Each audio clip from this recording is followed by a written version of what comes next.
세아가 다음 주에 추석인데 둘이 같이 내려올 거지? 기왕 오는 거 전날에 좀 일찍 내려와라. 같이 마트에서 장도 보고 천천히 준비하자. 아, 추석이요? 저희가 미리 말씀을 안 드렸나요? 남편한테 어머님이 오해하시지 않게 말씀드리라고 했던 것 같은데. 무슨 말? 나는 아무것도 들은 게 없는데.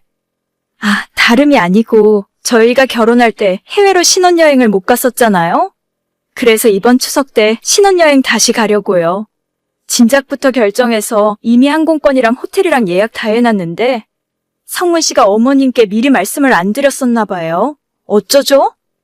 너희들이 작년에 신혼여행을 제대로 못 가긴 했지. 그런데 꼭 추석 때 해외여행을 가야겠니? 명절이 아니면 너희가 언제 한번 내려온다고. 2달 전에 어머님 생신데 그때 찾아뵀었잖아요. 죄송한데 이번에는 좀 그렇게 됐어요. 나중에 설날 때나 한번 내려갈게요. 어머님 선물 사올 테니까 너무 서운해하지 않으셨으면 좋겠어요. 그래, 뭐 너희들이 그렇다면야 어쩔 수 없지. 대신에 내년 설날에는 꼭 내려와야 된다. 물론이죠, 어머님. 설에는 오빠랑 같이 꼭 내려갈게요. 그래, 신혼여행은 한번 제대로 가긴 가야지. 이번엔 첫째네랑 우리끼리 보낼 테니까 몸 조심하고 잘 다녀와라. 이해해 주셔서 감사해요. 오는 길에 아버님, 어머님 선물 꼭 사올게요. 내 선물은 됐다. 지금으로부터 2년 전 가을에 둘째 아들이 결혼을 하게 되면서 저도 며느리가 둘로 늘어나게 되어 기분이 참 좋았습니다. 첫인상은 참해 보였고 성격도 조용조용한 줄 알았던 둘째 며느리는 막상 가족으로 지내며 겪어보니 할 말 다 하는 당돌한 성격이더라고요. 결혼하고 처음 맞이했던 작년 설에는 연휴를 이틀 앞두고 갑자기 며느리가 코로나에 걸렸다면서 자가격리를 해야 된다 하는 겁니다. 그때는 뭐 주변에서 많이 걸리던 시기이기도 했고 다른 것보다 건강이 우선이라서 아들 부부 모두 내려오지 말고 집에서 편히 쉬라고 했었어요.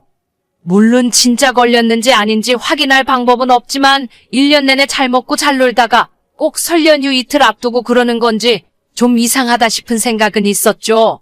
그런데 추석 때는 연휴를 이용해서 못 갔던 신혼여행을 다녀온다고 하고 그때까지만 해도 저는 꼭 참고 그 말을 다 믿었어요.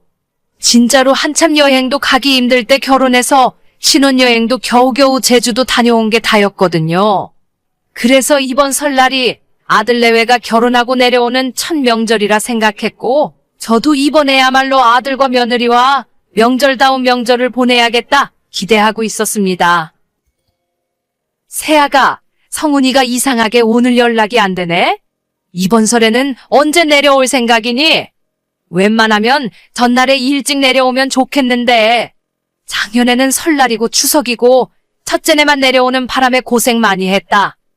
아, 맞다. 어머니, 제가 일찍 말씀을 드렸어야 했는데 미국에서 사는 저희 언니가 이번에 둘째를 낳았거든요. 저희 온 식구 전부 이번 설을 이용해서 열흘 동안 미국 갔다 오기로 했어요. 아가, 이런 법이 어디 있니? 작년 설에도 지난 추석 때도 전부 편의를 봐줬잖아. 그러면 이번 설에는 꼭 내려왔어야지. 죄송해요, 어머님. 근데 저희 언니 둘째 태어난 건 직접 가서 보고 축하해줘야죠.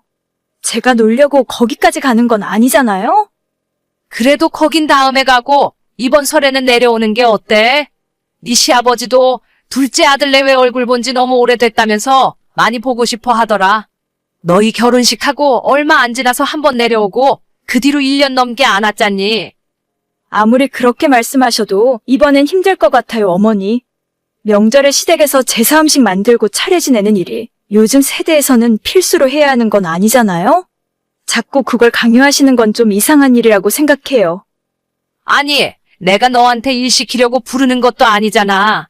평소에 못 보니까 이럴 때라도 얼굴 한번 보자는 거지. 게다가 요즘에는 죄다 사서 차리는데 너가 힘들 게 뭐가 있어. 음식 준비고 뭐고 내가 혼자서 다 할 테니까 너희는 좀 내려오기나 해라. 죄송해요, 어머니. 저희도 저희의 사정이 있으니까요. 이번 설날에는 우리 언니랑 먼저 선약이 되어 있어서 어쩔 수가 없네요. 알겠다. 네 시아버지한테도 그렇게 전하마. 나중에 성훈이한테는 나한테 따로 연락 좀 하라고 해라. 아, 어머님. 기왕 연락하신 김에 제가 부탁드릴 일이 하나 있어요. 부탁? 갑자기 나한테 무슨 부탁을 하려고? 저 요즘 다니는 회사 분위기도 안 좋고 사실 얼마 안 가서 그만둬야 할 것 같아요. 안 그래도 성문 씨도 회사 다니기 힘들다고 하는데 저희 두 사람 퇴직금 모아서 요식업 쪽으로 사업을 하나 해볼까 하거든요. 경기도 어려운데 사업은 무슨 사업이야? 그냥 월급 잘 주는 곳에 붙어 있지 그래. 저희 따지고 보면 결혼할 때도 시댁에서 얼마 해주신 거 없잖아요? 그래서 이번 기회에 1억 정도만 투자해 주시면 안 될까요? 우리가 니들 결혼할 때 해준 게 없다고? 거기에 1억을 더 달라고? 내가 돈이 어디 있니? 그런 부탁은 못 들어준다. 성훈 씨한테 들었는데 아버님 어머님 사시는 집이 5억 정도 한다면서요? 그럼 은행에 대출 받기 쉬울 것 같은데 담보로 1억만 대출 받아주시면 안 될까요? 지금 얼굴 보고 부탁해도 모자랄 판에 카톡으로 그런 부탁을 나한테 하는 거니? 시아버지가 이 이야기 들었으면 난리가 났을 거다. 못 들은 걸로 할 테니까 그만해라. 아니 어머니 정말 서운해요. 제가 괜히 이런 말씀 드리는 거 아니거든요. 아주버님이랑 형님한테는 1억 빌려주셨다면서 저희한테는 왜 안 된다고 하시는 거예요? 너 지금 그 이야기가 왜 나오니? 막 나가자는 거야? 어차피 이렇게 된 이상 솔직하게 다 말씀드릴게요. 어머님, 아버님께서 가지고 계신 재산이 그리 많은 건 아니잖아요? 나중에 돌아가시면 유산 대부분도 아주버님 쪽으로 갈 것 같고 저희한테 남겨주실 것도 별로 없다는 걸 알아요. 그러니까 미리 살아생전에 도움을 조금만이라도 주시면 어머님, 아버님도 마음 편하시지 않겠어요? 성훈이가 그러니? 우리가 모아놓은 재산도 별로 없다고? 그래서 지금 명절 때도 얼굴도 안 비추고 이렇게 막 나가는 거야? 꼭 그렇다기보다는 솔직히 그게 사실이잖아요. 너 성훈이랑 오래 만났으니까 잘 알겠구나. 우리 둘째가 예전에 사고 많이 치고 집안에서 골치 썩혔다는 건 알고 있지? 그래도 정신 차리고 지금은 번듯한 직장 다니고 있잖아요. 그럼 된 거 아닌가요? 어쨌든 걔가 옛날에 사고 친 건 알고 있다는 거네? 성훈이가 지금까지 일으킨 문제들 돈으로 합의 봐준 것만 해도 외제차 한 대 값이다. 한참 다단계 빠졌을 때는 너희 시아버지 신용카드까지 훔쳐서 집 나간 애야. 우리가 그런 애한테 집안 재산에 대해서 제대로 이야기해줬겠니? 어머님, 지금 그게 무슨 말씀이세요? 성훈이 인생 똑바로 살게 하려고 일부러 우리 재산에 대해서는 얘기해준 적도 없어. 게다가 나는 너희들 결혼할 때 천세금 1억 5천 마련해준 것도 결코 적다고 생각 안 해.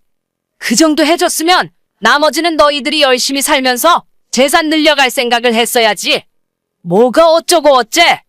해준 것도 없어? 아니, 재산이 얼마나 있으신데요?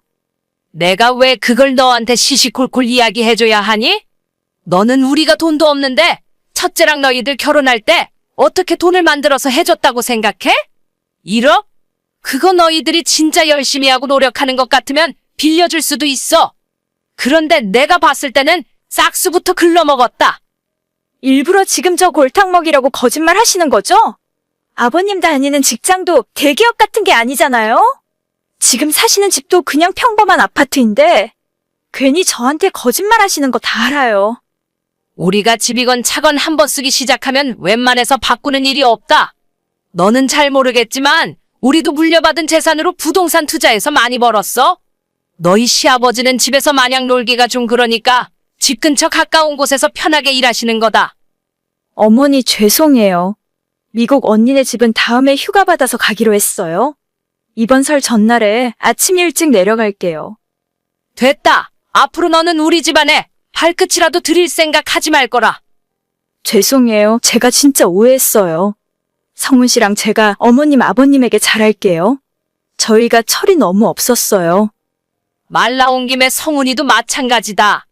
걔도 이제 좀 정신 차리나 했더니 결혼해서 사는 꼬라지 보니 아니었나 보다. 사람 잘못 고른 죄가 있으니 너희들 이혼하기 전까지 우리 집에 찾아오면 내가 책임지고 호적에서 파버린다고 전해라. 어머니 죄송해요. 진짜 한 번만 용서해 주세요. 자식들 앞에서 괜히 돈 있다고 자랑하면 자식들 미래 망치는 것 같아서 자세히 이야기해 준 적은 없었어요. 첫째 아들이나 둘째 아들 모두 결혼한다고 하면 전세금 정도 해주었고, 작년에는 첫째가 하던 사업이 워낙 상황이 어려워지는 바람에 실제로 1억을 빌려준 적도 있었습니다. 첫째 아들은 성실하게 일하고 예전부터 자기 사업 잘 꾸려가는 아이라서 1억이라는 큰 돈을 빌려주면서도 걱정을 많이 하진 않았어요. 실제로 지금까지 절반 이상 갚았고 사업도 다시 잘 풀리는 것 같더라고요. 둘째 아들은 예전 학창시절부터 친구들이랑 싸우고 합의금 물어준 것만 수천이에요. 자식 교육 잘못 키운 건 부모 책임이라지만 똑같이 관심 주고 똑같이 해줬는데 첫째와 둘째가 어쩜 저렇게 딴판인지 모르겠습니다. 첫째는 며느리마저 그렇게 살갑게 자라고 자주 찾아오는데 둘째는 어디서 저런 아이를 며느리라고 데려온 건지, 결혼한 지 1년 만에 시부모한테 돈 내놓으라고 하는 게 맞는 일인지 모르겠습니다. 화가 나서 한 이야기지만 절대 겁주려고 농담했던 건 아니에요. 둘째는 앞으로 이혼한다고 할 때까지 얼굴 안 볼 생각이고 제 호주머니에서 1,000원짜리 한 장이라도 얻어갈 수 없을 겁니다. 정말 내 배 아파서 낳은 자식이지만 너무 괘씸하네요. 오늘의 사연은 여기까지입니다. 구독과 좋아요, 알림 설정은 많은 힘이 됩니다. 다들 행복하시고 좋은 하루 되세요.